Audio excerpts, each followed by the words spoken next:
Hello students, welcome to D Kumar classes. तो आज हम लोग शुरू करेंगे organic compound with functional group containing nitrogen. मतलब वैसे ऑर्गेनिक कंपाउंड जिसमें नाइट्रोजन वाली फंक्शनल ग्रुप होगी, जैसे amines, nitro compound, cyanide, isocyanide. तो organic compound with functional group containing nitrogen में जो मोस्ट इंपॉर्टेंट है that is amines. Organic compound with functional group containing nitrogen में जो मोस्ट इंपॉर्टेंट फंक्शनल ग्रुप है दैट इज एमीन्स। तो आज हम लोग शुरू करेंगे एमीन्स। तो organic compound with functional group containing nitrogen में आज हम लोग डिस्कस करेंगे ये ऑर्गेनिक कंपाउंड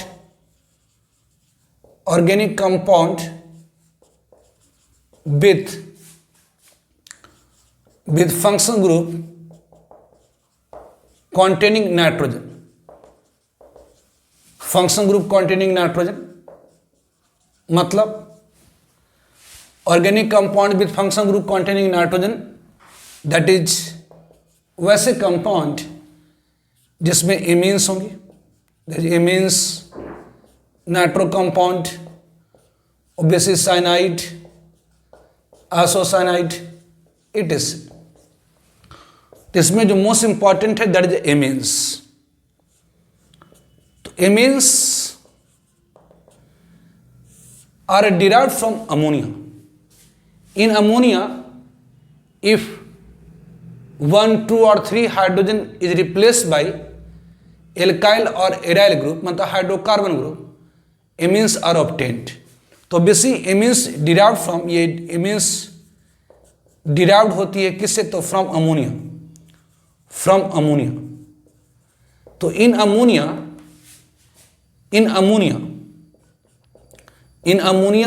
में इफ 1, 2 और 3 hydrogen is replaced bye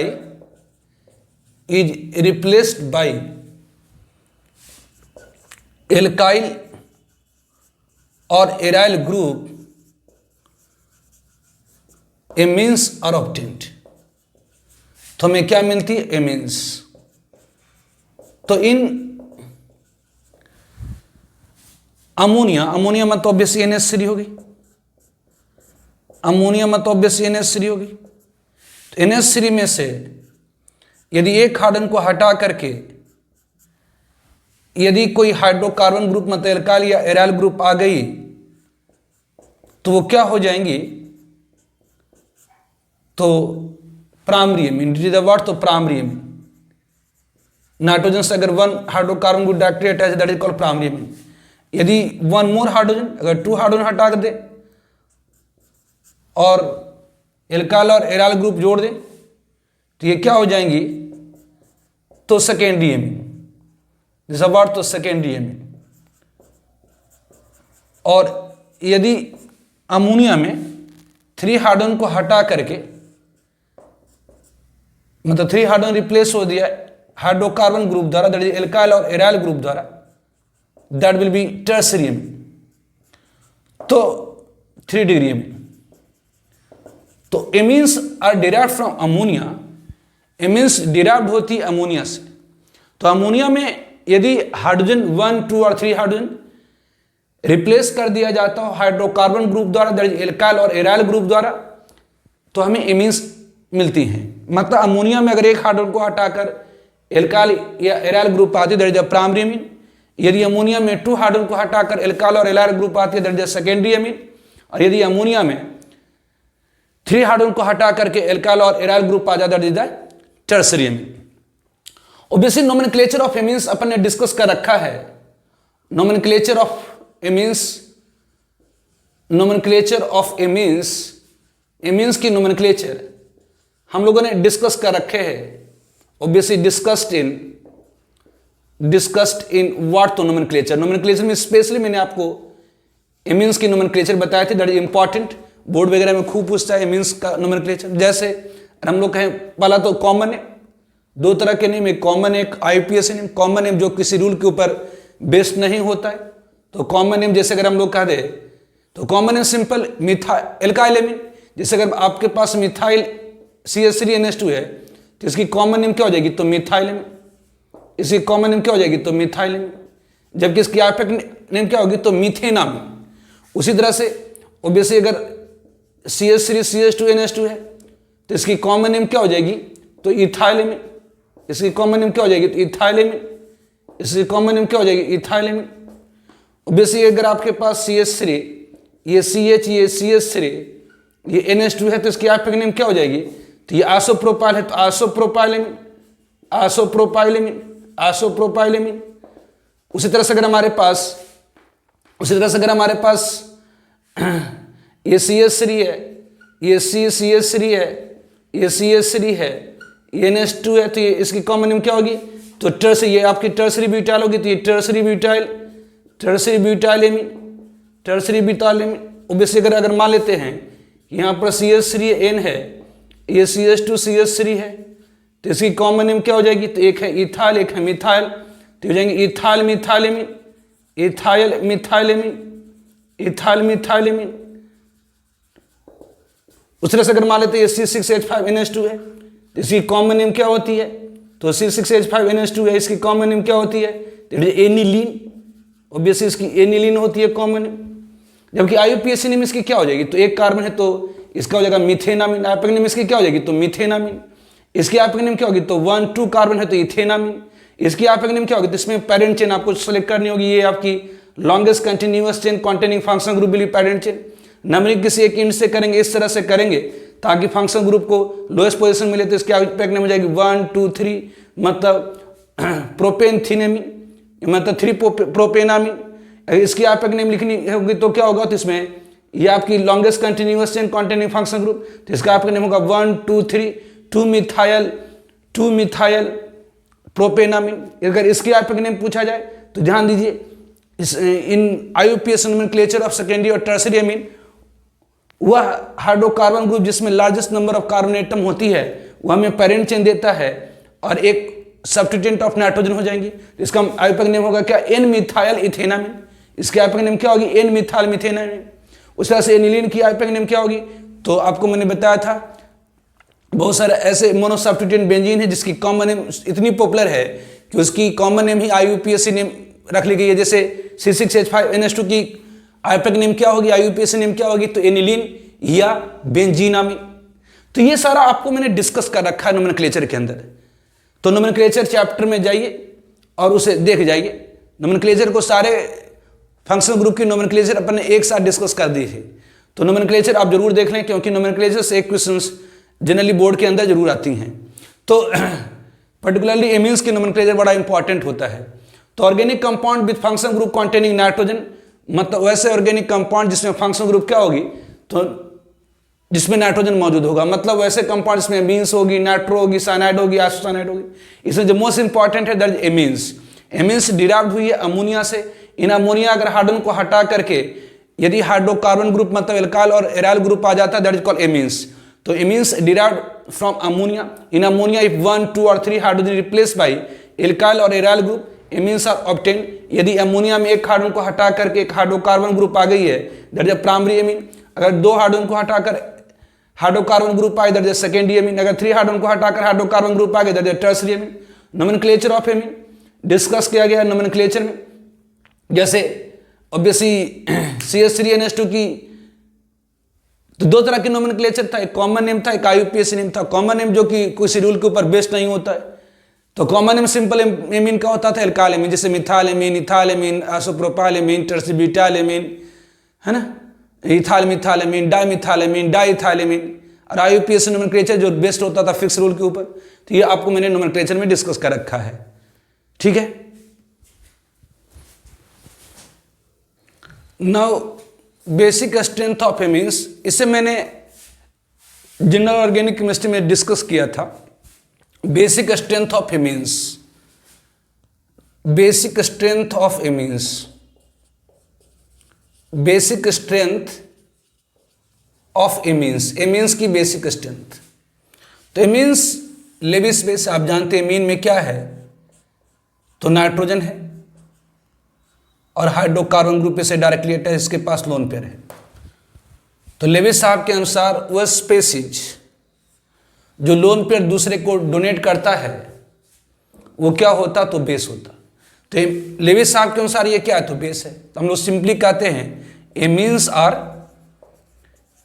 are Lewis base. Amines क्या है, लेविस साहब के अनुसार बेस। जो बेसिक स्ट्रेंथ ऑफ एमीन्स होती है वह समान तौर पर डिपेंड करती है electron density present on nitrogen. जितनी ज़्यादा इलेक्ट्रॉन डेंसिटी नाइट्रोजन पर होती है उतनी ज़्यादा बेसिक स्ट्रेंथ होती है। तो ऑब्वियसली जनरली मतलब समान तौर पर basic strength of amines, basic strength जो होती है एमीन्स की, basic strength of amines depend on electron density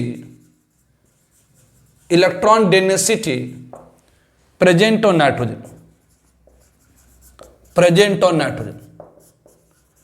greater bill electron density on nitrogen, greater bill electron density on nitrogen, जितनी ज़्यादा इलेक्ट्रॉन डेंसिटी होगी on nitrogen, higher will its basic strength, तो जो basic strength of amine होती है वो depend करती है electron density present on nitrogen. जितनी ज़्यादा इलेक्ट्रॉन डेंसिटी होगी नाइट्रोजन के ऊपर उतनी ज़्यादा बेसिक स्ट्रेंथ होगी। तो बेसी जैसे और हम लोग कहें कि जी बेसिक स्ट्रेंथ है किसकी, बेसिक स्ट्रेंथ ऑफ, तो बेसिक स्ट्रेंथ ऑफ यदि हम लोग कहें मिथाइलेमीन, डाइमिथाइलेमीन और ट्राइमिथाइलेमीन, तो right basic strength order, right basic strength order first methylamine, dimethylamine और trimethylamine obviously in gas phase और non polar solvent, and second one ये CH3NH2 मतलब methylamine, dimethylamine and trimethylamine in aqua solution. Right basic strength order of methylamine, dimethylamine, trimethylamine gas phase और non polar solvent, और दूसरा मिथाइलेमीन, dimethylamine और ट्राइमिथाइलेमीन in aqua solution. तो ध्यान रखें basic strength of amines in gas phase, जो basic strength होती है एमीन्स की, basic strength of amines in gas phase और non polar solvent, gas phase और नॉन पोलर सॉल्वेंट में डायरेक्टली प्रोपोर्शनल होती है इलेक्ट्रॉन डेंसिटी ऑन नाइट्रोजन। मतलब जितनी ज़्यादा इलेक्ट्रॉन डेंसिटी होती है नाइट्रोजन के ऊपर उतनी ज़्यादा बेसिक स्ट्रेंथ होती है। जैसे अगर आपको कहा जाए मिथाइलेमीन है, ये CH3NH2 है, ये मिथाइलेमीन है, इलेक्ट्रॉन पुशिंग है। ऑब्वियसली ये डाइमिथाइलेमीन है, ये CH3 है, N है, ये H है, ये CH3 है, डाइमिथाइलेमीन है, दो इलेक्ट्रॉन पुशिंग ग्रुप है। और ये आपका ट्राइमिथाइलेमीन है, ये CH3, ये N, ये CH3, ये CH3 ट्राइमिथाइलेमीन है, तीन इलेक्ट्रॉन पुशिंग ग्रुप है। तो ऑब्वियसली यहाँ पर इलेक्ट्रॉन की डेंसिटी ज़्यादा है इससे, यहाँ पर सबसे ज़्यादा, यहाँ पर देखिए तीन इलेक्ट्रॉन पुशिंग ग्रुप है, इसलिए इलेक्ट्रॉन की डेंसिटी यहाँ पर ज़्यादा होगी, इससे ज़्यादा होगी इससे। Obviously alkyl group electron pushing group होती है, प्लस आई ग्रुप होती है, जिसके कारण यहाँ पर इलेक्ट्रॉन की डेंसिटी ज़्यादा होगी, इससे ज़्यादा होगी इससे। इसलिए जो बेसिक स्ट्रेंथ होगी किसकी, तो गैस फेज और नॉन पोलर सॉल्वेंट में जो बेसिक स्ट्रेंथ ऑफ एमीन्स होती है वो डायरेक्टली प्रोपोर्शनल होती है इलेक्ट्रॉन डेंसिटी प्रेजेंट नाइट्रोजन। इस कारण से जो ट्राइमिथाइल एमीन होती है वह ज़्यादा बेसिक होगी किससे, तो डाइमिथाइल एमीन से ज़्यादा होगी किससे, तो मिथाइल एमीन से। तो बेसिक गैस फेज और नॉन पोलर सॉल्वेंट में, गैस फेज और नॉन पोलर सॉल्वेंट में जो बेसिक स्ट्रेंथ ऑफ एमीन है वो डायरेक्टली प्रोपोर्शनल होती है electron density present on nitrogen. लेकिन एक और केस आता है, समान तौर पर हम लोग ये यूज करते हैं, जो बेसिक स्ट्रेंथ ऑफ एमीन्स है, एमीन्स आर लेविस बेस, तो जनरली जो बेसिक स्ट्रेंथ ऑफ एमीन्स है वो डिपेंड करती है electron density present on nitrogen. जितनी ज़्यादा इलेक्ट्रॉन डेंसिटी होती है नाइट्रोजन के ऊपर उतनी ज़्यादा इसकी बेसिक स्ट्रेंथ होती है। जैसे अगर आपसे कहा जाए right basic strength of this, तो बेसिक जो बेसिक स्ट्रेंथ ऑफ एमीन्स होती है गैस फेज और नॉन पोलर सॉल्वेंट में वह डायरेक्टली प्रोपोर्शनल होती है electron density present on nitrogen. इस कारण से आप कह सकते हैं यहाँ पर नाइट्रोजन से 3 एल्काइल ग्रुप है, प्लस आई ग्रुप है। एल्काइल ग्रुप क्या होती है, तो इलेक्ट्रॉन पुशिंग ग्रुप होती है, वो सिग्मा इलेक्ट्रॉन को पुश करता है। तो ये क्या होगा, तो इलेक्ट्रॉन को अगर ये भी पुश करेगा, ये भी पुश करेगा, ये भी पुश करेगा, तो इलेक्ट्रॉन की डेंसिटी ट्राइमिथाइल एमीन में ज़्यादा होगी किससे, तो डाइमिथाइल एमीन से ज़्यादा होगी मिथाइल एमीन से। इस कारण से ट्राइमिथाइल एमीन की बेसिक स्ट्रेंथ ज़्यादा होगी, डाइमिथाइल एमीन से ज़्यादा होगी किससे, तो मिथाइल एमीन से। लेकिन इन एक्वा सोल्यूशन एक स्पेशल केस है, correct, right basic strength of methyl amine, dimethyl amine and trimethyl amine in aqua solution. तो एक्वा सोल्यूशन में जो बेसिक स्ट्रेंथ ऑफ एमीन्स है दो बातों पर डिपेंड करती है। पहला degree of solvation of amines in aqua solution, aqua solution में एमीन्स की डिग्री ऑफ सॉल्वेशन, और दूसरी स्टेबिलिटी ऑफ अमोनियम आयन। तो जो डिग्री ऑफ सॉल्वेशन होती है प्राइमरी और सेकेंडरी एमीन्स की वो ऑलमोस्ट सेम होती है और ग्रेटर होती है टर्सरी एमीन से। डिग्री ऑफ सॉल्वेशन मतलब एमीन्स की वाटर में घुल जाना, मतलब वाटर के H+ से रिएक्शन करके अमोनियम आयन बना देना, that is the degree of solvation. तो डिग्री ऑफ सॉल्वेशन प्राइमरी और सेकेंडरी एमीन की ऑलमोस्ट इक्वल होती है और ग्रेटर होती है टर्सरी एमीन से। इस कारण से जो बेसिक स्ट्रेंथ होती है प्राइमरी और सेकेंडरी एमीन की वो ज़्यादा होती है टर्सरी एमीन से। अब प्राइमरी और सेकेंडरी एमीन में जो अमोनियम आयन होता है सेकेंडरी एमीन का वो ज़्यादा स्टेबल होता है किससे, तो प्राइमरी एमीन से। इस कारण से जो ओवरऑल बेसिक स्ट्रेंथ होती है एमीन्स की इन एक्वा सोल्यूशन वह ऑब्वियसली डाइमिथाइल एमीन की ज़्यादा हो जाती है, मिथाइल एमीन से ज़्यादा होती है ट्राइमिथाइल एमीन से। ठीक है,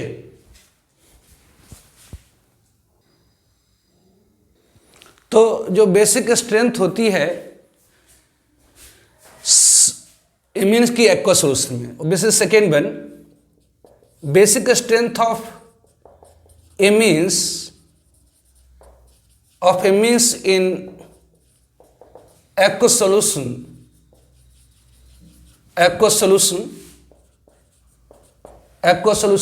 depend on two factor, depend करती है on two factor, दो फैक्टर के ऊपर, two factor। First one degree of solvation of amine, degree of solvation of amine, and second one stability of ammonium ion, and second one stability of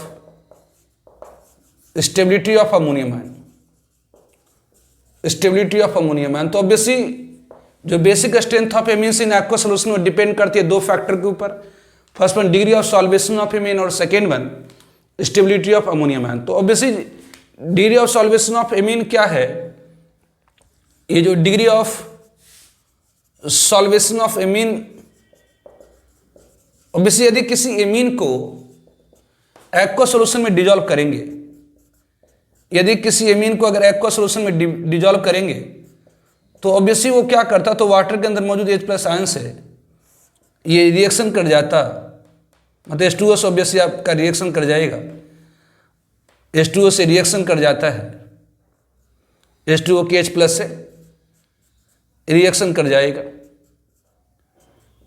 और ये form करता है ammonium ion RNH3+, ये ammonium ion plus obviously OH-। तो ammonia को अगर aqua solution में dissolve करेंगे तो ये H2O के H+ को इलेक्ट्रॉन देता है और फॉर्म करता है अमोनियम आयन, और प्रोड्यूस करेगा OH-, मतलब उतनी ज़्यादा बेसिक होगा। तो जिसकी डिग्री ऑफ सॉल्वेशन ज़्यादा होगी, मतलब जो जितनी ज़्यादा वाटर से रिएक्शन करके अमोनियम आयन और OH- आयन देगा उसकी बेसिक स्ट्रेंथ उतनी ज़्यादा होगी। तो basic strength of amines in aqueous solution depend करती है दो फैक्टर के ऊपर, पहला degree of solvation of amines and second one stability of ammonium ion. ये degree of solvation of amine क्या होता है, अमीन को जब एक्वस सॉल्यूशन में डिजॉल्व करते हैं तो वाटर से रिएक्शन करके अमोनियम आयन और OH माइनस देता है, मतलब सोल्यूशन ऑब्वियसली अल्कलाइन होती जाएगी, OH माइनस प्रोड्यूस होता जाएगा। तो जो एमीन जितनी ज्यादा पानी में घुलेगा उतना ज्यादा OH माइनस देगा, मतलब जो एमीन वाटर से जितनी ज्यादा मात्रा में रिएक्शन करेगी उतनी ज्यादा OH माइनस देगा, मतलब उतनी ज्यादा बेसिक होती चली जाएंगी, मतलब उतना उसका ज्यादा बेसिक स्ट्रेंथ होगी। ठीक है, जो degree of solvation of amine वो डिपेंड करती है दो फैक्टर के ऊपर, पहला degree of solvation of amines और सेकेंड में स्टेबिलिटी ऑफ अमोनियम आयन। जो डिग्री ऑफ सॉल्वेशन होती है, मतलब जो डिग्री ऑफ सॉल्वेशन होती है, degree of solvation of primary and secondary amines is almost equal, ये लगभग इक्वल होती है, almost equal, and greater than, और ये ग्रेटर होती है देन टर्सरी एमीन। जो डिग्री ऑफ सॉल्वेशन होती है किसकी, जैसे यहाँ पर अगर आपका मिथाइल एमीन है, जो डिग्री ऑफ सॉल्वेशन होती है किसकी, तो प्राइमरी और सेकेंडरी एमीन की, वो ऑलमोस्ट इक्वल होती है और ग्रेटर होती है किससे, तो टर्सरी एमीन से। मतलब एमीन H2O से रिएक्शन करके अमोनियम आयन और OH माइनस दे रहा है, एमीन्स H2O से रिएक्शन करके अमोनियम आयन और OH माइनस दे रहा है, इसे हम लोग कहते हैं डिग्री ऑफ सॉल्वेशन, मतलब इसे हम लोग कहते हैं solvation of amine in aqueous solution. जितनी ज्यादा मात्रा में ये पानी में घुल करके OH माइनस देगा उतनी ज्यादा बेसिक स्ट्रेंथ होगी। तो जो प्राइमरी और सेकेंडरी एमीन है वो ऑलमोस्ट बराबर मात्रा में डिजॉल्व होता है और OH माइनस आयन प्रोड्यूस करता है। जो degree of solvation of primary और सेकेंडरी एमीन वो ऑलमोस्ट इक्वल होती है और ज्यादा होती है किससे, तो टर्सरी एमीन से। जो डिग्री ऑफ सॉल्वेशन होती है टर्सरी एमीन की वो लेसर होती है किससे, तो प्राइमरी और सेकेंडरी एमीन से, ड्यू टू स्टेरिक हिंड्रेंस। जो टर्सरी एमीन्स की डिग्री ऑफ सॉल्वेशन होती है वो कम हो पाती हैं, मतलब जो टर्सरी एमीन है वाटर से कम मात्रा में रिएक्शन करके अमोनियम आयन और OH माइनस दे पाता है, वह ड्यू टू स्टेरिक हिंड्रेंस। तो ऑब्वियसली जो डिग्री ऑफ सॉल्वेशन होती है, degree of solvation of tertiary amine, जो टर्सरी एमीन की जो डिग्री ऑफ सॉल्वेशन होती है इज लेसर होती है किससे, देन प्राइमरी और सेकेंडरी एमीन, प्राइमरी और secondary amine is due to steric hindrance. तो जो डिग्री ऑफ सॉल्वेशन होती है टर्सरी एमीन की वो कम होती है। जैसे अगर आपके पास ट्राइमेथाइल एमीन है, उसकी जो डिग्री ऑफ सॉल्वेशन है, ये डिग्री ऑफ सॉल्वेशन जो टर्सरी एमीन की है, मतलब ऑब्वियसली H2O से रिएक्शन कर करके ऑब्वियसली ये CH3, ये N, ये CH3, ये H, ये H, ऑब्वियसली अमोनियम आयन और OH माइनस बनाना, ये ऑब्वियसली लेस है। लेस क्यों है, तो ड्यू टू स्टेरिक हिंड्रेंस। यहाँ पर नाइट्रोजन से तीन बल्कि एल्काइल ग्रुप, बड़ा ग्रुप मौजूद है, और ये जो बल्कि ग्रुप है वो स्टेरिक पैदा करता है, रुकावट पैदा करता है ऑब्वियसली लोन पे इलेक्ट्रॉन को डोनेट करने में, H2O मतलब H+ को लोन पे इलेक्ट्रॉन डोनेट करने में रुकावट पैदा करता है। इस कारण से जो डिग्री ऑफ सॉल्वेशन होती है टर्सरी एमीन की वो कम होती है। तो बेसिक कम मात्रा में OH माइनस प्रोड्यूस कर पाएगा सोल्यूशन के अंदर। जो टर्सरी मतलब प्राइमरी और सेकेंडरी एमीन को अगर पानी में घोलेंगे तो ऑलमोस्ट बराबर मात्रा में रिएक्शन करता है, मतलब दोनों की रिएक्शन करने की जो H2O से टेंडेंसी होती है ऑलमोस्ट इक्वल होती है। लेकिन टर्सरी एमीन की जो वाटर में डिजॉल्व होकर के ये अमोनियम आयन और हाइड्रोक्साइड आयन प्रोड्यूस करने की टेंडेंसी होती है, कम होती है। क्यों कम होती है, क्योंकि इस नाइट्रोजन से तीन एल्काइल ग्रुप अटैच है जो इसकी सॉल्वेशन को, मतलब H2O से रिएक्शन को, मतलब H+ से रिएक्शन को रोकता है, हिंड्रेंस पैदा करता है। तो ये कह रहा है कि जो basic strength of amine in aqueous solution depend करती है दो फैक्टर के ऊपर, first one degree of solvation of amine and second one stability of ammonium ion. जो डिग्री ऑफ सॉल्वेशन होती है मतलब एमीन वाटर से रिएक्शन कर करके, मतलब H+ से रिएक्शन करके अमोनियम आयन और OH माइनस दे रहा है, इसे हम लोग कहते हैं degree of solvation of amine. तो जो डिग्री ऑफ सॉल्वेशन होती है प्राइमरी और सेकेंडरी एमीन की ऑलमोस्ट इक्वल होती है और ग्रेटर होती है किससे, तो टर्सरी एमीन से। तो जो डिग्री ऑफ सॉल्वेशन होती है टर्सरी एमीन की वो लेसर होती है किससे, तो प्राइमरी और सेकेंडरी एमीन से। क्यों, तो ड्यू टू स्टेरिक हिंड्रेंस। जो प्राइमरी और सेकेंडरी एमीन की जो डिग्री ऑफ सॉल्वेशन होती है वो ऑलमोस्ट इक्वल होती है और ग्रेटर होती है किससे, तो टर्सरी एमीन से। तो जो डिग्री ऑफ सॉल्वेशन होती है टर्सरी एमीन की लेसर होती है किससे, तो प्राइमरी और सेकेंडरी एमीन से। क्यों, ड्यू टू स्टेरिक हिंड्रेंस। मतलब यहाँ पर इस नाइट्रोजन से तीन एल्काइल ग्रुप अटैच्ड है जो इलेक्ट्रॉन की डोनेशन को हिंडर करता, रुकावट पैदा करता है। इस कारण से इसकी डिग्री ऑफ सॉल्वेशन कम होती है। तो इस कारण से जो बेसिक स्ट्रेंथ हो जाती, मतलब ये प्राइमरी और सेकेंडरी में ज्यादा पानी में घुल करके OH माइनस प्रोड्यूस करेगा, मतलब इसलिए जो बेसिक स्ट्रेंथ हो जाएंगी किसकी, तो जो बेसिक स्ट्रेंथ हो जाएगी प्राइमरी और सेकेंडरी एमीन, मतलब आप कह सकते हैं मिथाइल एमीन मतलब CH3NH2 और डाइमिथाइल एमीन की ज़्यादा हो जाएगी किससे, तो ट्राइमिथाइल एमीन से। क्यों? क्योंकि जो डिग्री ऑफ सॉल्वेशन होती है किसकी, तो प्राइमरी और सेकेंडरी एमीन की ज़्यादा होती है टर्सरी एमीन से। प्राइमरी और सेकेंडरी एमीन की जो डिग्री ऑफ सॉल्वेशन होती है ज़्यादा होती है टर्सरी एमीन से, इस कारण से इन दोनों की बेसिक स्ट्रेंथ ज़्यादा हो जाएगी इससे।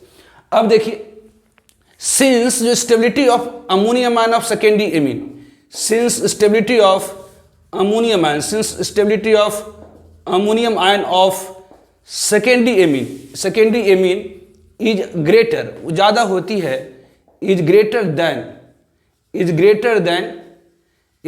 देन प्राइमरी एमीन, सो इसलिए जो बेसिक स्ट्रेंथ होती है, basic strength of secondary amine is higher than amine is greater than primary amine, is greater than primary amine. कह रहा कि जो स्टेबिलिटी ऑफ अमोनियम आयन होती है, जैसे आपका ये CH3 है, ये N है, ये CH3H है, ये H है, ये आपकी क्या है, तो सेकेंडरी एमीन की अमोनियम आयन है। ये ज़्यादा स्टेबल होती है किससे, ये ज़्यादा स्टेबल होती है किससे, तो प्राइमरी एमीन की अमोनियम आयन से। क्यों? क्योंकि यहाँ पर देखिए दो प्लस आई ग्रुप इलेक्ट्रॉन को पुश करके पॉजिटिव चार्ज की मात्रा को घटाएगा। तो यहाँ दोनों एल्काइल ग्रुप अगर इलेक्ट्रॉन को पुश करके पॉजिटिव चार्ज की मात्रा को घटाएगा, मतलब इस अमोनियम आयन की स्टेबिलिटी ज़्यादा होगी किससे, तो इससे। ऑब्वियसली जो stability of ammonium ion of secondary amine है, जो सेकेंडरी एमीन की अमोनियम आयन फॉर्म होती है, वो ज़्यादा स्टेबल होती है किससे, तो ammonium ion of primary amine. इस कारण से इसलिए जिस अमोनियम आयन की स्टेबिलिटी ज़्यादा, वो ज़्यादा मात्रा में रिएक्शन कर करके OH माइनस प्रोड्यूस करेगा। जिस एमीन की अमोनियम आयन जितनी ज़्यादा स्टेबल, जिस एमीन की अमोनियम आयन जितनी ज़्यादा स्टेबल, ये जितनी ज़्यादा स्टेबल होगा उतनी ज़्यादा मात्रा में रिएक्शन कर करके OH माइनस प्रोड्यूस करेगा। इसलिए जो बेसिक स्ट्रेंथ हो जाती है, इससे जो बेसिक स्ट्रेंथ होती है वो सेकेंडरी एमीन की ज़्यादा हो जाती है। मतलब जो डाइमिथाइल एमीन की बेसिक स्ट्रेंथ ज़्यादा होती है किससे, तो मिथाइल एमीन से। मिथाइल एमीन की ज़्यादा होती है किससे, तो टर्सरी मिथाइल एमीन से। तो ध्यान रखें, ऐसे बेसिक स्ट्रेंथ ऑफ एमीन्स में जनरली हम लोग इलेक्ट्रॉन डेंसिटी प्रेजेंट और नाइट्रोजन देख लेते हैं। मतलब वह एमीन जिसमें नाइट्रोजन के ऊपर जितनी ज़्यादा इलेक्ट्रॉन की डेंसिटी होगी उतनी ज़्यादा बेसिक स्ट्रेंथ होगी। तो basic strength of amines directly proportional होती है समान तौर पर इलेक्ट्रॉन डेंसिटी प्रेजेंट और नाइट्रोजन। लेकिन एक्वा सोल्यूशन में जो बेसिक स्ट्रेंथ ऑफ एमीन है वो दो बातों पर डिपेंड करती है। पहली degree of solvation of amine और दूसरा stability of ammonium ion. Degree of solvation क्या होती है, तो एमीन को अगर पानी में घोलिएगा तो ऑब्वियसली अमोनियम आयन और हाइड्रोक्साइड आयन देगा। एमीन को अगर पानी में घोलिएगा तो अमोनियम आयन और हाइड्रोक्साइड आयन देगा। तो जो एमीन जितना ज़्यादा पानी में घुल करके अमोनियम आयन और हाइड्रोक्साइड आयन मतलब OH माइनस प्रोड्यूस करेगा उतनी ज़्यादा उसकी बेसिक स्ट्रेंथ होगी। तो ऑब्वियसली जो डिग्री ऑफ सॉल्वेशन होती है प्राइमरी और सेकेंडरी एमीन की ऑलमोस्ट इक्वल होती है। मतलब प्राइमरी और सेकेंडरी होती है ऑलमोस्ट बराबर होती है और ज़्यादा होती है टर्सरी एमीन से। इस कारण से जो बेसिक स्ट्रेंथ होता है प्राइमरी और सेकेंडरी एमीन का ज़्यादा होता है टर्सरी एमीन की। कि जी degree of solvation tertiary amine की कम क्यों होती है, क्योंकि टर्सरी एमीन में नाइट्रोजन से 3 बल्कि ग्रुप अटैच्ड है जो पानी में घुलने से हिंड्रेंस पैदा करता है, रुकावट पैदा करता है। तो ये जो डिग्री ऑफ सॉल्वेशन होती है प्राइमरी और सेकेंडरी एमीन की, मतलब पानी में प्राइमरी और सेकेंडरी एमीन की घुलने की जो प्रवृत्ति होती है ऑलमोस्ट इक्वल होती है, लेकिन और ज़्यादा होती है टर्सरी एमीन से। टर्सरी एमीन की जो डिग्री ऑफ सॉल्वेशन कम इसलिए होती है क्योंकि यहाँ पर 3 एल्काइल ग्रुप है जो घुलने में रुकावट पैदा करता है। इस कारण से जो बेसिक स्ट्रेंथ होगी प्राइमरी और सेकेंडरी एमीन की ज़्यादा होगी टर्सरी एमीन से। अब कहते हैं जी सेकेंडरी एमीन की जो अमोनियम आयन होती है, जो सेकेंडरी एमीन की अमोनियम आयन फॉर्म होती है वो ज़्यादा स्टेबल होती है किससे, तो अमोनियम आयन और प्राइमरी एमीन। तो जिस एमीन का अमोनियम आयन जितना ज़्यादा स्टेबल होगा, जिस एमीन का अमोनियम आयन जितना ज़्यादा स्टेबल होगा उतनी ज़्यादा पानी में घुल करके अमोनियम आयन और OH माइनस प्रोड्यूस करेगा। तो चूंकि ammonium ion of secondary amine ज़्यादा स्टेबल होती है प्राइमरी एमीन की अमोनियम आयन से, इस कारण से ज़्यादा मात्रा में घुल जाता है कौन, तो सेकेंडरी एमीन की अमोनियम आयन। सेकेंडरी एमीन इसके लिए ओवरऑल जो बेसिक स्ट्रेंथ होती है वो डाइमिथाइल एमीन ज़्यादा हो जाएगी, मिथाइल एमीन से ज़्यादा हो जाएगी ट्राइमिथाइल से। एक्सेप्शन केस है, इसे ध्यान रखेंगे, बहुत बार बोर्ड के अंदर पूछा है, जेई में भी पूछा है, नीट में भी पूछा है। ठीक है, now preparation of amines, amine की प्रिपरेशन। तो preparation of amine, preparation of amine, amine की प्रिपरेशन। तो first by nucleophilic substitution, function by nucleophilic substitution in alkyl halide by ammonia, या सिंपली हम लोग कहते हैं, या सिंपली इसे हम लोग कहते हैं अमोनोलाइसिस, या सिंपली कहते हैं by ammonolysis of alkyl halide, कुछ भी कहें। तो जब हम अल्काइल हैलाइड को ट्रीट कराते हैं अमोनिया के साथ, जब अल्काइल हैलाइड को हम ट्रीट कराते हैं अमोनिया के साथ, जब एल्काइल हैलाइड को हम ट्रीट कराते हैं अमोनिया के साथ, ये अमोनिया है, इसे हम ट्रीट कराते हैं एल्काइल हैलाइड के साथ RX, ये कार्बन हैलोजन है। तो जब अब जानते हैं नाइट्रोजन के पास लोन पेयर है, नाइट्रोजन की इलेक्ट्रॉन नेगेटिविटी हाइड्रोजन से ज्यादा, इस कारण से लोन पेयर और नेगेटिव चार्ज है। तो जब एल्काइल हैलाइड को ट्रीट करते हैं अमोनिया के साथ, जब एल्काइल हैलाइड को ट्रीट करते हैं अमोनिया के साथ, जब एल्काइल हैलाइड को ट्रीट करते हैं अमोनिया के साथ, तो न्यूक्लियोफिलिक सब्स्टिट्यूशन होती है और ये देता है अल्काइल अमोनियम सॉल्ट। ये अल्काइल ऑब्वियसली ये NH, ये H ऑब्वियसली नाइट्रोजन, इसके ऑर्बिटल में एक इलेक्ट्रॉन देगा तो नाइट्रोजन के ऊपर पॉजिटिव चार्ज आ जाएंगी। ऑब्वियसली क्या होगी, तो ये नाइट्रोजन जो है, नाइट्रोजन क्या कर रहा, तो इस कार्बन के ऑर्बिटल में एक इलेक्ट्रॉन दे रहा है, जिसके कारण इसके ऊपर पॉजिटिव चार्ज आ जाएंगे और फिर इलेक्ट्रॉन की शेयरिंग कर लेगा। तो ये नाइट्रोजन इसके ऑर्बिटल में एक इलेक्ट्रॉन देगा, जैसे ये देगा इसमें ऑब्वियसली हैलोजन इधर से डिपार्ट करेंगे। तो ये अमोनिया इसके ऊपर अटैक करा, हैलोजन डिपार्ट करे, तो ये एल्काइल अमोनियम हैलाइड बनाया। ये क्या बना, अल्काइल अमोनियम हैलाइड। ये क्या है, एल्काइल अमोनियम हैलाइड फॉर्म करा। और इस अल्काइल अमोनियम हैलाइड को हम बेस के साथ ट्रीट कर देते हैं। अब देखिए अल्काइल अमोनियम हैलाइड क्या है, तो ये सॉल्ट है, किसकी, तो strong acid and big base की। एक्चुअली ये क्या है, तो ये सॉल्ट, ये सॉल्ट है किसकी, तो ऑफ एमीन, एमीन मतलब अमोनिया, एमीन मतलब big base, salt of big base and hydrogen halide मतलब स्ट्रॉन्ग एसिड। तो जो सॉल्ट होती है बिग बेस और स्ट्रॉन्ग एसिड की, ये होती है एसिडिक की नेचर, ये क्या होगा, एसिडिक हो जाएगा। इस कारण से ये क्या होता है, बेस से NaOH और KOH से रिएक्शन कर जाएगा, मतलब सिंपल OH मास कर देते।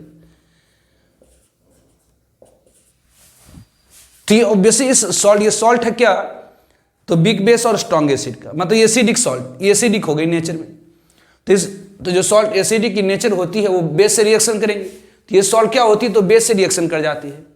तो ये बेस से जब रिएक्शन करेगा तो जितनी भी एसिड वाली पार्ट है वो सारी न्यूट्रलाइज हो जाती है। मतलब यहाँ से H+ निकल आएगा, यहाँ से H+ निकल आएगा, यहाँ से X-, मतलब जैसे अगर आपने NaOH दे दिया तो ये क्या होगी, तो यहाँ से H+ और OH- मिल करके क्या दे देगा, तो H2O निकल आएगा और ये दे देगा आपको RNH2, ये एमीन्स दे देगा। प्लस ऑब्वियसली H+ यहाँ से निकल के OH- ऑब्वियसली H2O और NaCl, दिस एमीन दे देता है। तो ऑब्वियसली ये सॉल्ट है, ये एक्चुअली क्या फॉर्म हो जाती है, salt of big base and strong acid, मतलब ये एसिडिक की नेचर है, ये एसिडिक सॉल्ट है। इस कारण से ये बेस से रिएक्शन करने के बाद क्या करेगा, तो बेस करता क्या है, तो एसिड से H+ खींच लेता, मतलब इस H+ को खींच लेगा तो H- और H+ H2O, तो ये बच गया क्या, तो RNH2 बच गया, RNH2 प्लस अगर Na+ है तो Na+ और X- NX कर सकते हैं दिस। तो भाई nucleophilic substitution alkyl halide by ammonia, या इसे हम लोग कहते हैं अमोनोलाइसिस। तो जब एल्काइल हैलाइड को हम अमोनिया के साथ ट्रीट कराते हैं, जब एल्काइल हैलाइड को जब अमोनिया के साथ ट्रीट कराते हैं तो ये फॉर्म करता है अल्काइल अमोनियम हैलाइड मतलब salt, alkyl halide ammonium salt, alkyl ammonium halide salt. और इसे हम सब्सिक्वेंटली बेस से ट्रीट करा देते हैं तो ये सॉल्ट डिकम्पोज कर जाता है और देता क्या है, एमीन्स।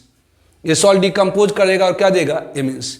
इसमें भी दो केस इराज होती है। तो केस फर्स्ट में यदि हम लोग एक्सिस में अमोनिया लें, तो केस फर्स्ट में व्हेन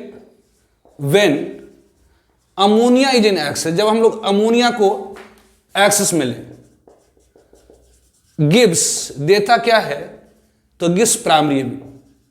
मतलब अगर मान लेते हैं कि अगर हमारे पास अमोनिया एक्सिस में है तो ये प्राइमरी एमीन, मतलब ऑब्वियसली अगर आपके पास अगर हमारे पास मिथाइल क्लोराइड है और इसे हम ट्रीट करा देते हैं किसके साथ, अमोनिया के साथ, NH3 के साथ, ऑब्वियसली तो ये क्या होगी, तो ये न्यूक्लियोफिलिक सब्स्टिट्यूशन देगा। ये क्या देगा, तो न्यूक्लियोफिलिक सब्स्टिट्यूशन देगा। अगर आपके पास सिंपली कहिए कि अमोनिया है, ये एक्सिस में है, ये अमोनिया है, ये एक्सिस में है, ये एक्सिस में है, और ये एल्काइल हैलाइड, तो ये ऑब्वियसली रिएक्शन कर करके पहले क्या देगा, तो एल्काइल अमोनियम सॉल्ट देगा, एल्काइल अमोनियम हैलाइड सॉल्ट दे देगा, और इसे सब्सिक्वेंटली बेस के साथ ट्रीट करा दीजिए, वो H- तो बेस क्या करेगा, तो ये एक्चुअली सॉल्ट है, बिग बेस और स्ट्रॉन्ग एसिड की, इस कारण से जितना भी एसिडिक वाला पार्ट है उसको खींच लेगा, मतलब ये आपको दे देगा RnH2 plus H2O plus obviously X- मतलब NaOH रहा तो NaX दे देगा। लेकिन यदि केस सेकेंड में, लेकिन ध्यान रहे यदि हैलाइड एक्सिस में हुई, if halide alkyl halide in excess, if alkyl halide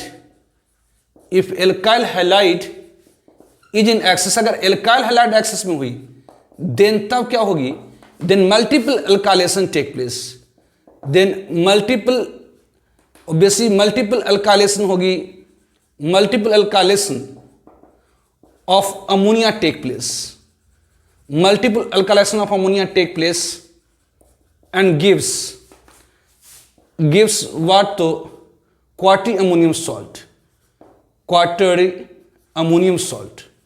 मतलब कह रहा कि यदि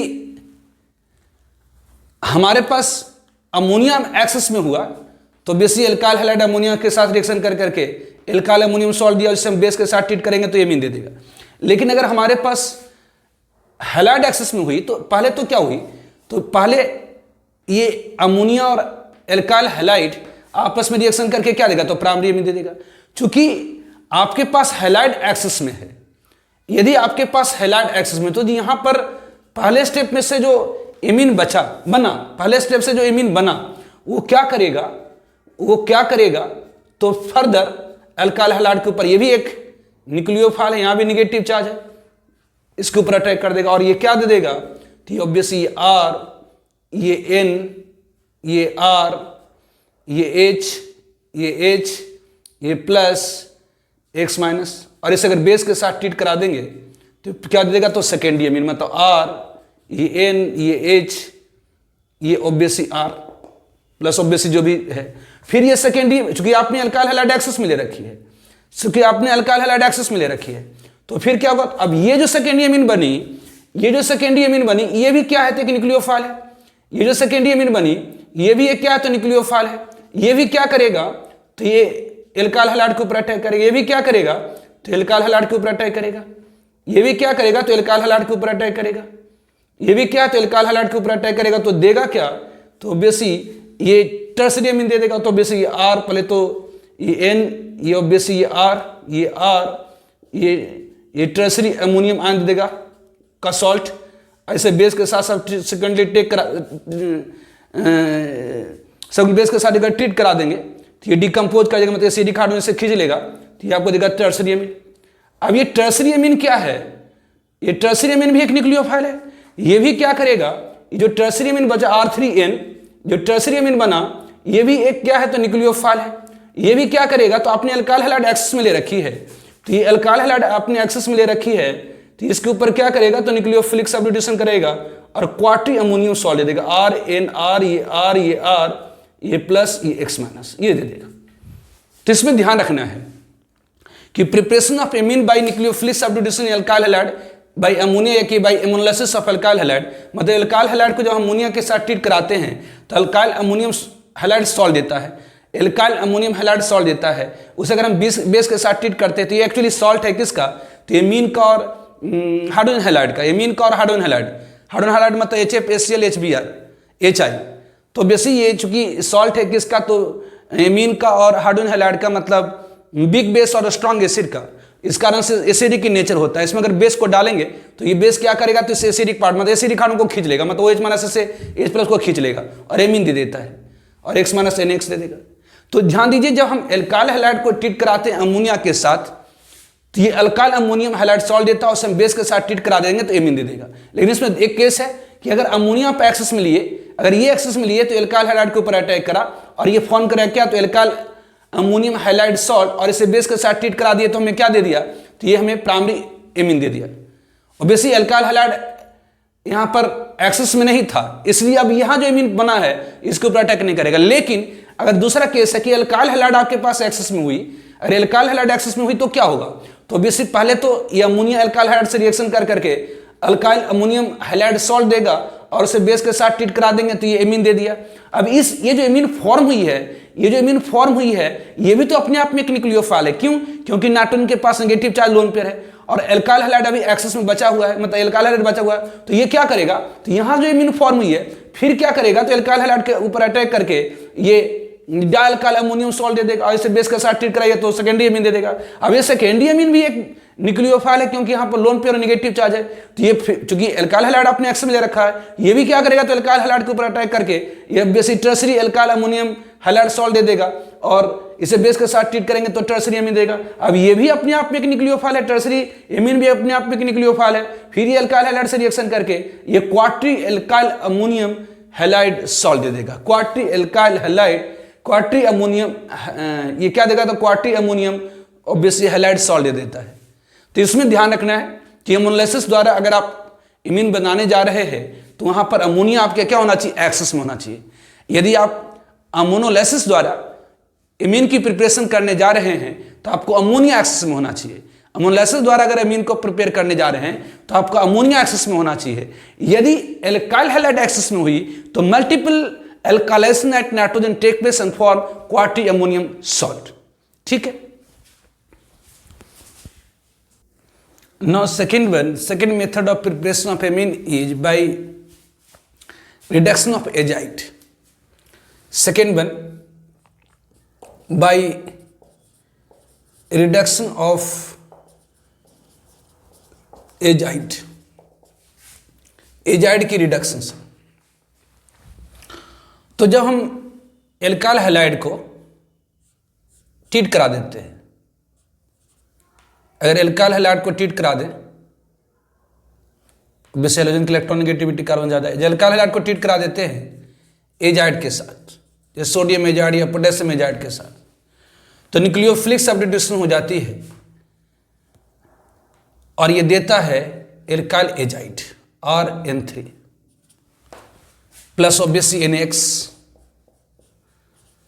और इस एल्काइल एजाइड को अगर हम ट्रीट करा दें लिथियम एल्युमिनियम हाइड्राइड के साथ अथवा H2NI के साथ, तो इस एल्काइल एजाइड की रिडक्शन हो जाती है इमीन्स RnH2 plus N2। Specific example आप ले सकते हैं, जैसे अगर हमारे पास इथाल क्लोराइड और इसे हम ट्रीट करा दें NaN3 के साथ तो क्या होगी, तो बेसिक NaN3 क्या है, तो ये सोडियम, तो क्या होगी, ऑब्वियसली यहां पर NaN3 ये टूटेगा तो Na प्लस और N3 minus, it is azide ion, ये एजाइड आयन ऑब्वियसली ये सूडो हैलाइड होता है।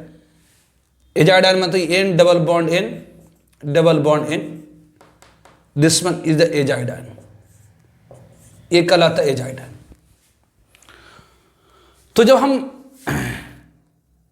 एल्काइल हैलाइड को ट्रीट करते हैं सोडियम एजाइड के, तो एजाइड आयन जो फॉर्म हुई ये क्या करेगा, तो न्यूक्लियोफिलिक सब्स्टिट्यूशन कर देगा। H है ऑब्वियसली यहाँ हैलोजन है, हैलोजन की इलेक्ट्रॉनिगेटिविटी कार्बन से ज़्यादा होती है, हैलोजन की इलेक्ट्रॉनिगेटिविटी कार्बन से ज़्यादा होती है, इसके कारण क्या होगा, N3 माइनस इसके ऊपर बैक साइड से अटैक करेगा और हैलाइड फ्रंट साइड से डिपार्ट करेगी, तो ये क्या दे देगा, तो ऑब्वियसली ये C है, ये CH3 ये H है, ये H है, ऑब्वियसली ये क्या है तो ये N3 है, ये दे देगा।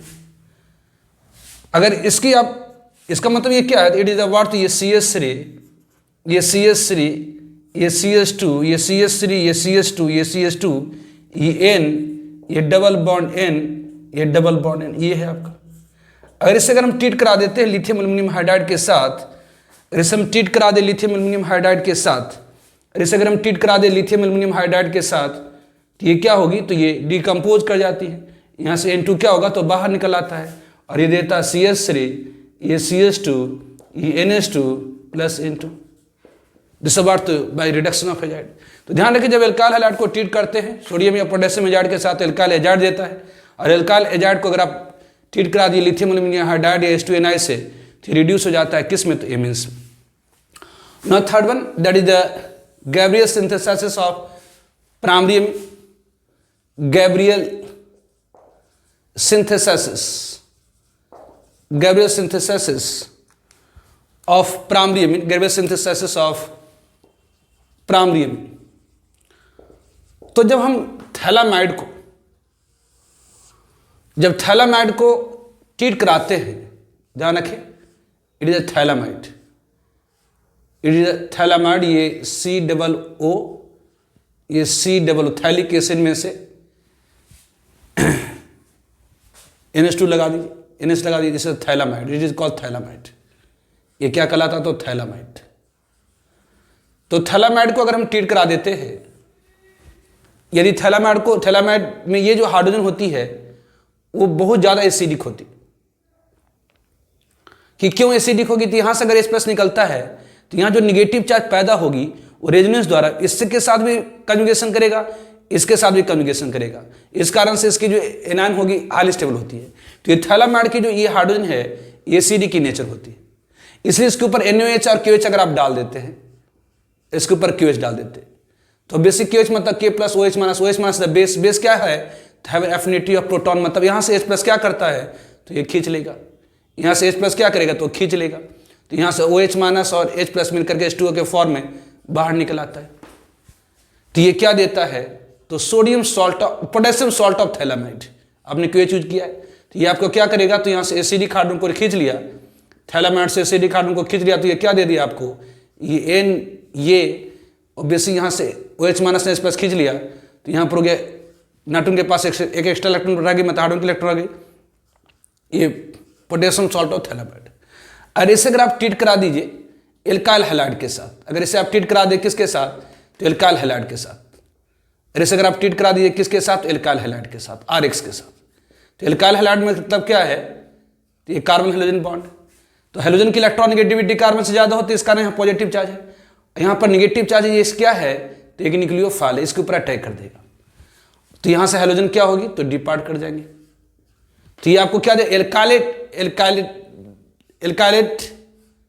एल्काइलेटेड थैलामाइड देगा, ये आपको क्या देगा एल्काइलेटेड थैलामाइड, मतलब ये COO, ये COO ऑब्वियसली ये N, यहाँ पर ये एल्काइल ग्रुप आ गई, प्लस ये ऑब्वियसली X और K मिल करके यहाँ से KX क्या हुआ तो निकल गया, यहाँ से आपको KX क्या हुआ तो निकल गया। अब इसकी अब बहुत सारा मेथड है, आप इसके हाइड्रोजिनोलाइसिस करा दीजिए या NaOH से ट्रीट करा दीजिए, ऑब्वियसली अगर आप इसकी हाइड्रोजिनोलाइसिस करा दीजिएगा, हाइड्रोजिनस मतलब हाइड्रोजन से अगर रिएक्शन करा दीजिए, तो अगर हाइड्रोजन से अगर रिएक्शन करा दीजिएगा तो ये क्या होगा, तो एक नाइट्रोजन इसके ऊपर अटैक कर देगा और एक नाइट्रोजन इसके ऊपर अटैक कर देगा, और यहाँ से जो एमीन है वो बाहर निकल आता है, ऑब्वियसली ये नाइट्रोजन इसके ऊपर अटैक कर देगा, ये नाइट्रोजन इस ध्यान, ये कार्बन, ये ऑक्सीजन की इलेक्ट्रॉन नेगेटिविटी ज्यादा है कार्बन से, यहाँ कार्बन के ऊपर सब्सटेंशियल पॉजिटिव चार्ज, ऑक्सीजन के ऊपर नेगेटिव चार्ज, कार्बन के ऊपर सब्सटेंशियल पॉजिटिव चार्ज, ऑक्सीजन के ऊपर नेगेटिव चार्ज, तो बेसिक ये अगर इसकी हाइड्रोजिनोलाइसिस कर देते हैं, मतलब इसे हाइड्रोजन के साथ अगर ट्रीट करा दीजिए, इसे आप हाइड्रोजन के साथ ट्रीट करा दीजिए, इसे आप हाइड्रोजन के साथ ट्रीट करा दीजिए, क्या होगा, तो एक नाइट्रोजन इस कार्बन के ऊपर, जानते हैं नाइट्रोजन के पास लोन पेयर और नेगेटिव चार्ज भी होता है, नाइट्रोजन के पास लोन पेयर और नेगेटिव चार्ज भी है, इट इज हाइड्रोजन, तो ऑब्वियसली एक नाइट्रोजन इसके ऊपर अटैक करेगा और एक हाइड्रोजन रिलीज कर देगा, अपना एक हाइड्रोजन छोड़ देगा, तो ये NH बन जाएगा, फिर ये नाइट्रोजन इसके ऊपर अटैक करेगा, तो यहाँ से एक हाइड्रोजन रिलीज करेगा तो ये NH बन जाएगा। मतलब ये फॉर्म क्या कर देता है, जब इसकी हाइड्रोजनलाइसिस करते तो ये क्या फॉर्म कर देता है, तो दिस ये देता है ये C डबल बॉन्ड O, ये N, ये H, ये C डबल बॉन्ड O, ये NH, है ना। ये नाइट्रोजन इसको अटैक करके इसे हटा करके इस नाइट्रोजन के हाइड्रोजन दे करके अलग हो कर दिया। ये NH2 इस कार्बन के ऊपर अटैक करके इस नाइट्रोजन को एक हाइड्रोजन दे करके अलग कर दिया। मतलब यहां से आपको क्या निकल आया, तो ये R, ये आपका R, ये आपका N, और ये नाइट्रोजन इससे अगर अलग हुआ तो उसके बदले में एक हाइड्रोजन इसको मिला है NH2 से, और ऑब्वियसली ये नाइट्रोजन इस कार्बन से अलग हुआ है तो उसे एक हाइड्रोजन मिला है दिस ये में। तो this whole process is called Gabriel synthesis. इस पूरे प्रोसेस को क्या कहा जाता है, तो गैब्रियल सिंथेसिस कहा जाता है। जब हम थैलामाइड को ट्रीट करते हैं किसके साथ, तो पोटेशियम हाइड्रोक्साइड या सोडियम हाइड्रोक्साइड के साथ। तो ध्यान दीजिए थैलामाइड में ये जो हाइड्रोजन है एसिडिक ही क्यों एसिडिक है, क्योंकि यहां से H+ अगर आप जो निकल आए, यहां से अगर H+ निकल आए तो जो निगेटिव चार्ज डेवलप होगी, तो इस नाइट्रोजन के पास नेगेटिव चार्ज है, वो डायरेक्टली अटैच है एक ऐसे एटम से जिसके पास पाई बॉन्ड है, तो यहाँ नेगेटिव चार्ज इसके साथ कंजुगेशन करेगा, रेजोनेंस करेगा। यहाँ जो नेगेटिव चार्ज डेवलप होगी इसके साथ कंजुगेशन करेगा, मतलब रेजोनेंस करेगा, जिसके कारण इसकी स्टेबिलिटी बढ़ जाती है।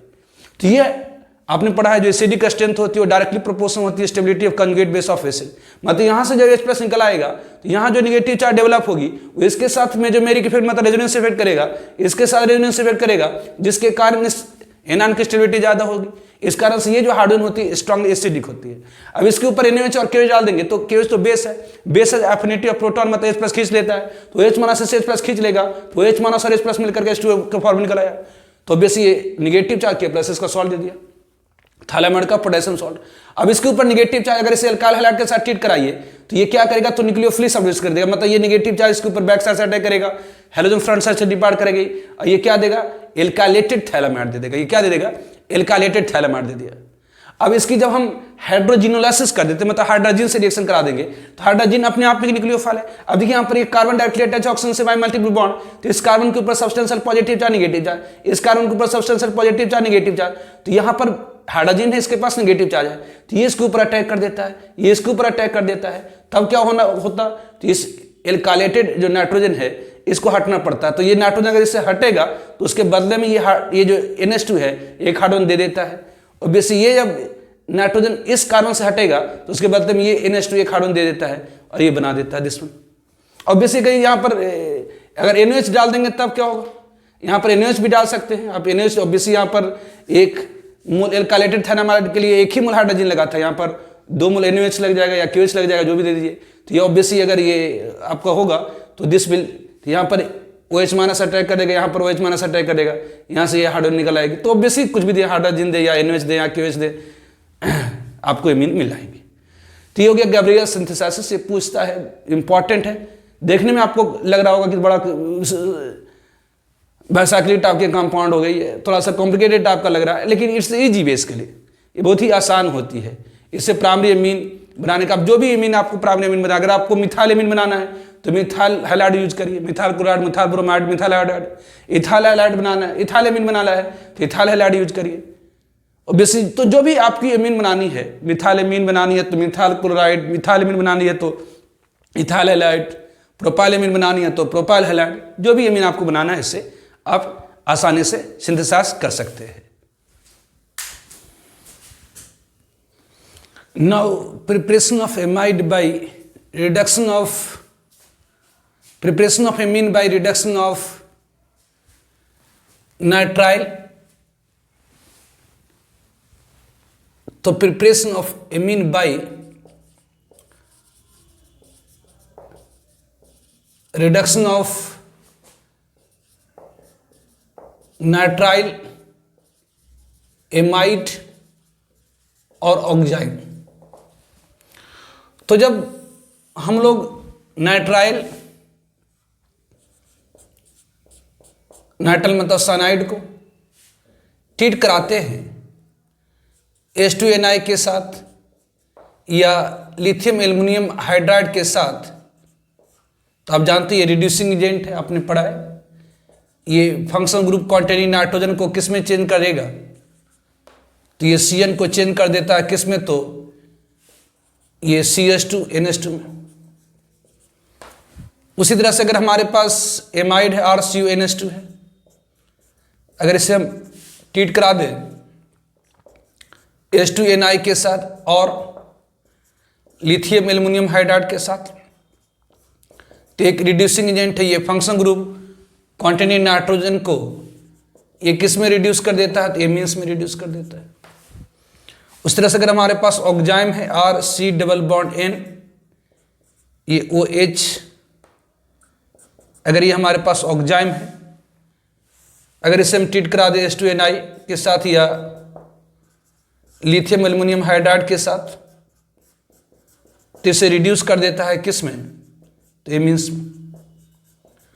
तो preparation of amine by reduction of nitrile amide और ऑक्जाइम। तो preparation of amine by reduction of nitrile amide और ऑक्जाइम, तो यह नाइट्राइल एमाइड और ऑक्जाइम को अगर हम ट्रीट कराते हैं H2Ni के साथ या लिथियम एल्युमिनियम हाइड्राइड के साथ, तो साइनाइड को एमाइड ग्रुप को ऑक्जाइम ग्रुप को आप रिड्यूस कर सकते हैं किस में, तो एमीन ग्रुप में।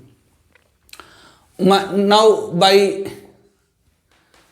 Reductive amination of by reductive carbonyl compound, carbonyl compound के रिडक्टिव एमिनेशन द्वारा आप एमीन को प्रिपेयर कर सकते हैं। जैसे अगर आपके पास कार्बोनाइल कंपाउंड मतलब एल्डिहाइड और कीटोन, तो जब हम एल्डिहाइड और कीटोन को, जैसे हमारे पास एल्डिहाइड है, अगर इसे हम ट्रीट करा दें अमोनिया के साथ, अगर हमारे पास एल्डिहाइड है, यदि हमारे पास एल्डिहाइड है, अगर हम ट्रीट करें RCOH है, अगर इसे हम ट्रीट करा दें अमोनिया के साथ, तो ये क्या देगा, तो इसे ऑब्वियसली न्यूक्लियोफिलिक सब्स्टिट्यूशन हो जाएगी, मतलब H2O निकल आएगा और ये इमीन दे देगा, ये RCH⋯NH। अगर इसे हम ट्रीट करा दें H2Ni के साथ, एक रिड्यूसिंग एजेंट है, तो क्या करेगा, तो यहां एक कार्बन ऐड हो जाएंगे, यहां पर एक ऐड हो जाएगी, तो देगा R, ये CH, यहां पर H, NH, यहां पर H। अगर हमारे पास कीटोन है, ये RC⋯O, ये R है, अगर इसे हम लोग अमोनिया के साथ ट्रीट करा दें, अगर इसे हम लोग अमोनिया के साथ ट्रीट करा, तो ये न्यूक्लियोफिलिक सब्स्टिट्यूशन हो जाता है। अपने एल्डिहाइड कीटोन में पढ़ा ये रिएक्शन, तो क्या होती है, तो इससे वाटर मोलिक्यूल निकल आएगी, न्यूक्लियोफिलिक एडिशन हो जाएगी, nucleophilic addition with removal water molecule. तो यहां पर क्या हो जाएंगे, तो ये इससे ऐड होगा, तो इसके कारण H2O निकल आता है। आपने पढ़ा है एल्डिहाइड कीटोन, तो ये आपको दे देगा ये RC⋯NH। अगर इसे हम लोग H2Ni के साथ ट्रीट करा दें, तो ये क्या दे देगा, तो ये R, ये C, ये R, अब H2Ni के साथ करेंगे तो एक कार्बन यहां जुड़ जाएंगे, एक कार्बन यहां पर दिस में, तो ये एमीन दे देता है। तो by reductive amination of carbonyl compound, carbonyl compound मतलब एल्डिहाइड और कीटोन, तो एल्डिहाइड और कीटोन को ट्रीट कराइए अमोनिया के साथ, फिर उसे रिड्यूस कर दीजिए, तो एमीन फॉर्म हो जाएगा। तो by reductive amination of carbonyl compound. Now Hofmann bromamide degradation reaction, it's a very important reaction, लगभग एवरी ईयर कहीं ना कहीं जरूर पूछता है ये reaction, it's a very important reaction, Hofmann degradation reaction, Hofmann degradation reaction. ये हॉफमैन डिग्रेडेशन रिएक्शन क्या है, तो preparation of amine by Hofmann degradation reaction. तो जब हम प्राइमरी एमाइड को ट्रीट कराते हैं, प्राइमरी एमाइड मतलब CuNH2 किसके साथ, तो ब्रोमीन के साथ, in presence of alkali NaOH और QH, कुछ भी ले लीजिए, NaOH ले लीजिए, QH, NaOH और QH। तो जब हम प्राइमरी एमाइड को ट्रीट करते हैं ब्रोमीन के साथ in presence of alkali NaOH और QH, तो ये हमें देता है प्राइमरी एमीन, जिसमें 1 कार्बन लेसर होती है एमाइड से। ये क्या दिया, तो ये प्राइमरी एमीन, ये primary amine having 1 carbon lesser then laser than amide, laser than amide. तो जब हम प्राइमरी एमाइड को ट्रीट करते हैं ब्रोमीन के साथ in presence of alkali NaOH और QH, तो हमें प्राइमरी एमाइड देता है, प्लस ऑब्वियसली ये आपको दे देगा NaBr दे देगा, plus obviously Na2CO3 plus obviously H2O।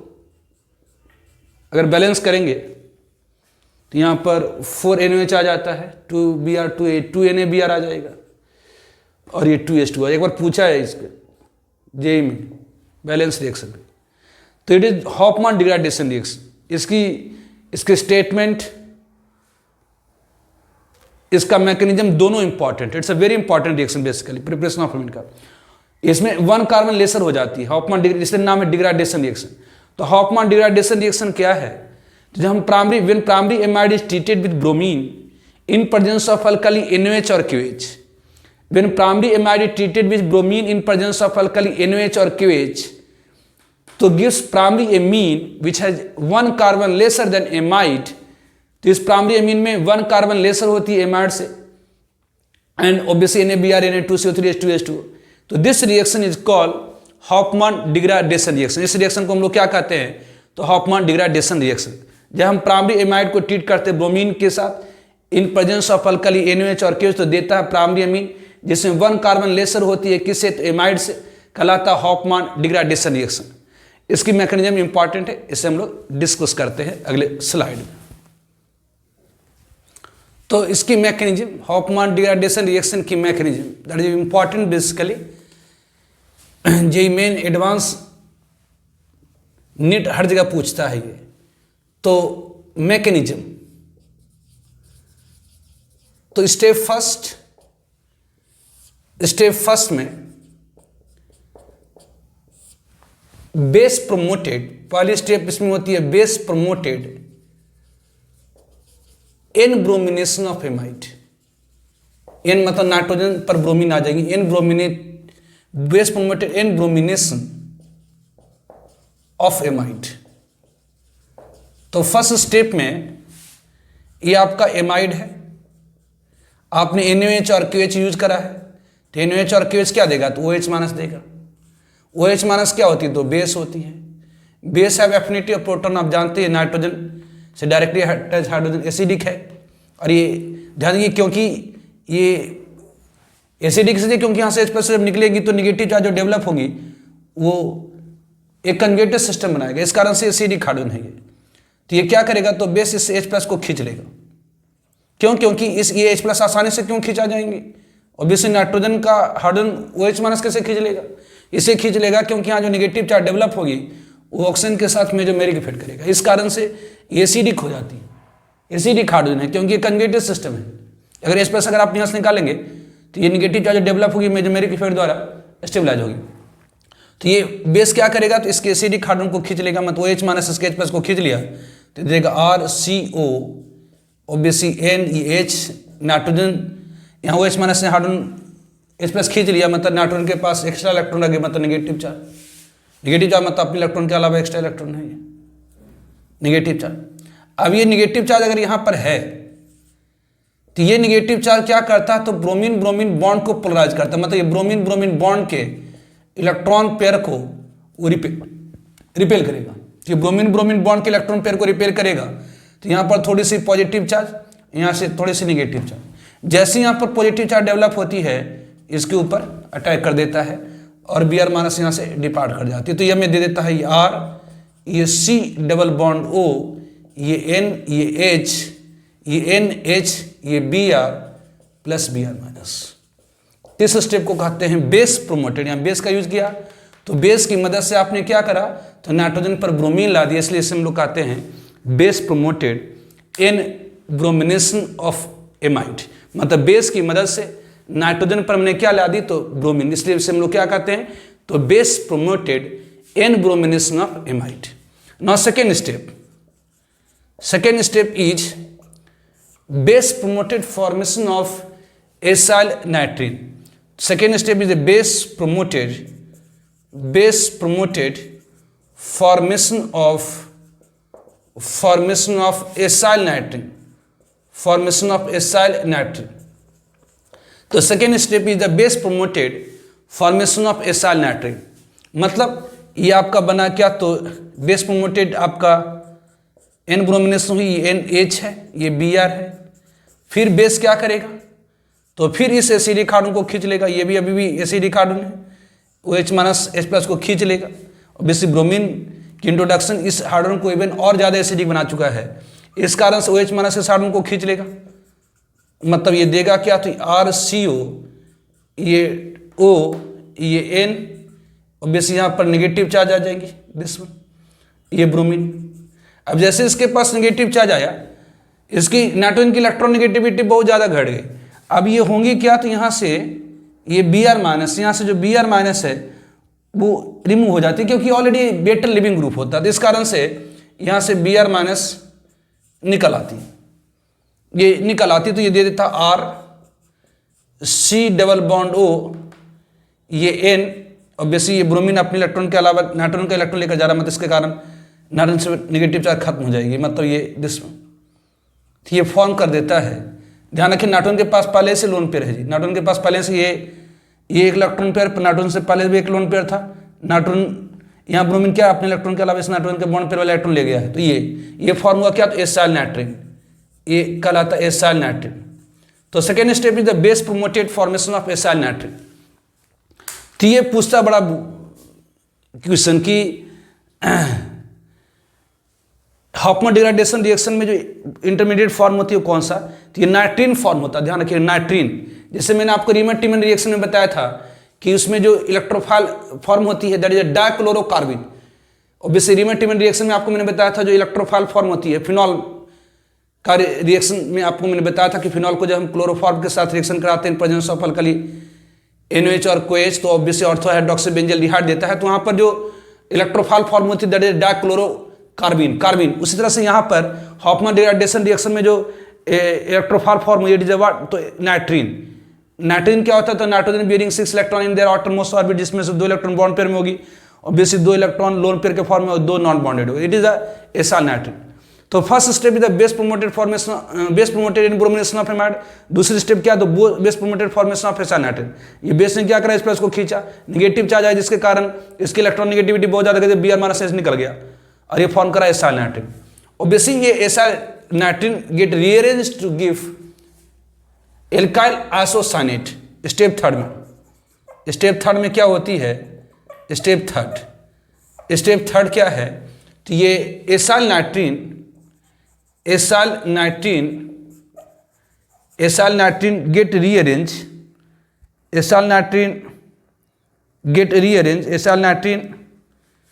get rearranged, ये रीअरेंज कर जाती है, रीअरेंज्ड एंड फॉर्म करता है एल्काइल आइसोसाइनेट।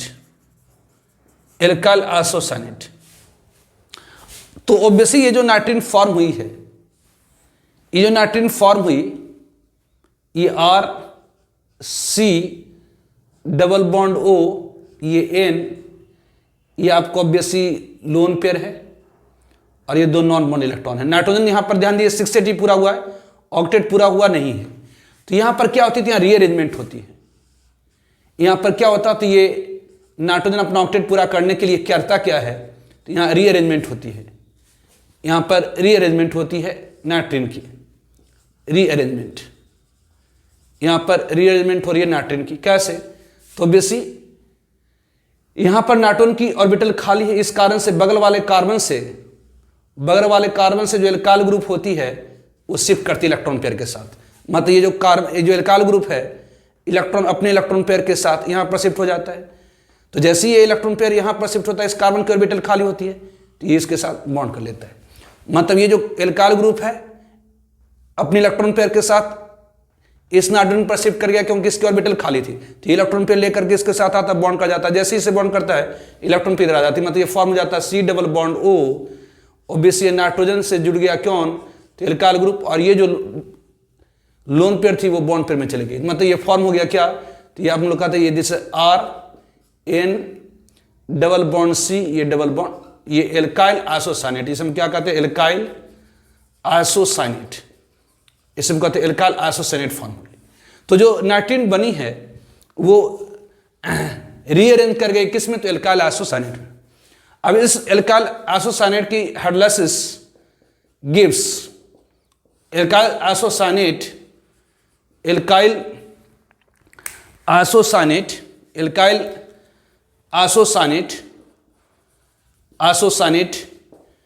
gives what, तो primary amine gives obviously RNH2 की। कैसे, तो यहां पर ये R है, ये N है, ये डबल बॉन्ड C है, ये डबल बॉन्ड O है, ऑब्वियसली यहां पर 2H माइनस। अब जरा ध्यान दीजिए, ऑक्सीजन की इलेक्ट्रॉनिगेटिविटी कार्बन से ज्यादा, इसलिए यहां पर नेगेटिव चार्ज, यहां पर पॉजिटिव चार्ज।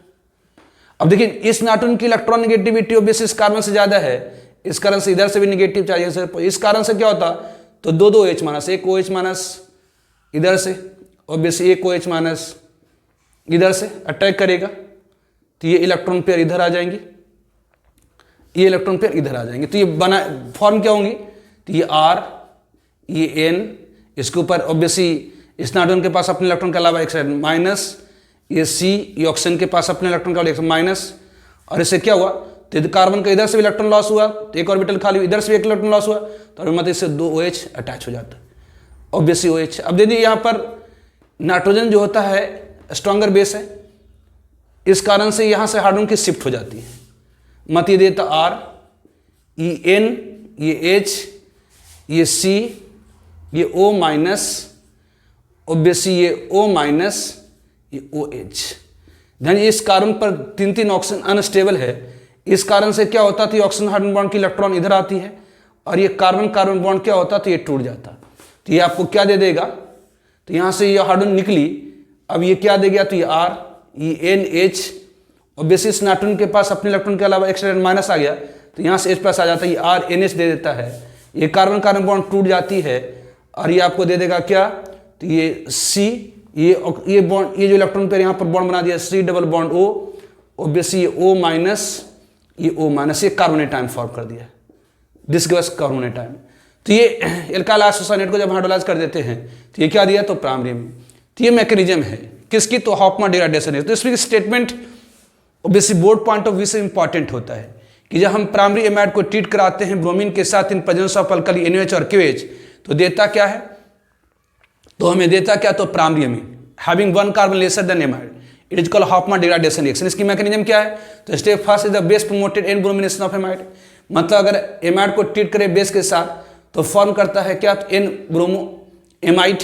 अब इसे ये जो बेस प्रोमोट, अब दूसरी स्टेप क्या होती है, तो बेस के प्रेजेंस में जो एन ब्रोमो एमाइड है वो एसाइल नाइट्रीन फॉर्म करता है, जिसमें पूछता है कि विच ऑफ द फॉलोइंग, मतलब ये हॉफमैन डिग्रेडेशन रिएक्शन में जो इलेक्ट्रोफाइल होगी वो कौन सी होती है, कॉम्प्रिहेंशन वगैरह में भी देता है। तो यहाँ पर ध्यान, एसाइल नाइट्रीन फॉर्म होती है, इसको ध्यान रखिए, एसाइल नाइट्रीन ऑब्वियसली। और एसाइल नाइट्रीन ऑब्वियसली यहाँ पर नाइट्रोजन है 6 पूरा हुआ, ऑक्टेट पूरा नहीं, इलेक्ट्रॉन डिफिशिएंट है, तो ये रीअरेंज कर जाता है, 1 2 शिफ्ट कर जाता है, एल्काइल ग्रुप 1 2 शिफ्ट कर करके एल्काइल आइसोसाइनेट। तो दूसरा आपको इसमें इंपॉर्टेंट है, इसमें ध्यान रखिए, इसमें फॉर्म क्या होता है, एसाइल नाइट्रीन, और दूसरा एल्काइल आइसोसाइनेट। और एल्काइल आइसोसाइनेट बेस से हाइड्रोलाइज होकर के क्या दे देता है, तो बेस से हाइड्रोलाइज होकर के ऑब्वियसली ये प्राइमरी एमीन दे देता है, ठीक है। Now preparation of amine by reduction of nitro compound. Now preparation of amine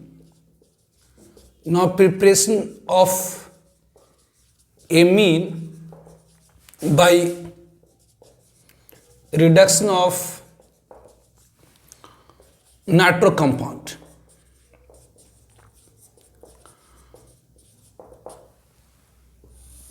तो preparation of amine by reduction of nitro compound. So this method of reduction is widely used to prepare aromatic amine. So this method is widely used, बहुत ज़्यादा use होती है for preparation of aromatic amine. Preparation of aromatic amine, that is the aniline. तो this method is widely used for preparation of aromatic amine. तो जब हम benzene को treat करते हैं, जब हम बेंजीन को ट्रीट करते हैं HNO3H2SO4 के साथ, तो ये हमें क्या देता है, तो nitrobenzene, this give us nitrobenzene C6H5NO2। अगर इसे हम लोग ट्रीट करा दें ऑब्वियसली APHCl के साथ या SNHCl के साथ, SNHCl के साथ या APHCl के साथ और ZnHCl के साथ, तो क्या होती है, जो नाइट्रो ग्रुप है वो रिड्यूस हो जाती है किस में, NH2 ग्रुप में। ध्यान रखेंगे, जो नाइट्रो ग्रुप है रिड्यूस हो जाती है किस में, NH2 ग्रुप। दिस ऑब्वियसली इसी के ऊपर आप H2Ni भी डाल दीजिए, hydrogen in presence of finally divided nickel platinum या निकेल या प्लैटिनम या प्लैटिनम, तब भी क्या होगी, तो ये आपको एनिलीन दे देगा। तो ये by reduction of nitro compound, preparation of amine by reduction of nitro compound. Nitro compound को अगर हम लोग ट्रीट कराते हैं रिड्यूसिंग एजेंट जैसे SNHCl के साथ, APHCl के साथ या ZnHCl के साथ, तो जो नाइट्रो ग्रुप होती है ये रिड्यूस हो जाती है NH2 ग्रुप में। मतलब जो नाइट्रोबेंजीन है वो चेंज होकर के एनिलीन दे देता है, जो नाइट्रोबेंजीन है वो चेंज होकर के एनिलीन देता है। This is preparation of amine by reduction of nitro compound. ध्यान रखें, यदि आपके पास सपोज डाइनाइट्रोबेंजीन है, आपके पास ये है डाइनाइट्रोबेंजीन है, अगर ये NO2 है, NO2 है, अगर इसके ऊपर आप SNHCl या ZnHCl दे दे तो ये दोनों ग्रुप को रिड्यूस कर देगा। मतलब इससे भी NH2 में चेंज कर देगा, इससे भी NH2। इसे सिलेक्टिव रिडक्शन, सिलेक्टिव मतलब किसी एक को, selective reduction of nitro compound of dinitrobenzene. तो सिलेक्टिव रिडक्शन ऑफ डाइनाइट्रोबेंजीन, यदि डाइनाइट्रोबेंजीन में किसी एक को रिड्यूस करनी है तो उसके लिए हम यूज करते हैं डाइहाइड्रोजन सल्फाइड इन एक्वस या अल्कोहलिक सॉल्यूशन। तो for selective reduction, for selective reduction of dinitrobenzene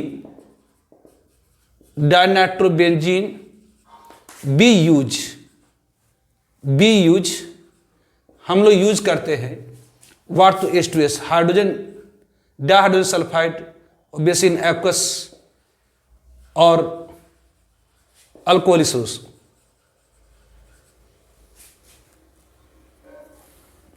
in alcoholic solution मतलब यदि आपके पास ये डाइनाइट्रोबेंजीन है, यदि आपके पास डाइनाइट्रोबेंजीन है, ये NO2 है, ये NO2 है, अगर इसे आप ट्रीट कराइए डाइहाइड्रोजन सल्फाइड के साथ इन अल्कोहलिक सॉल्यूशन,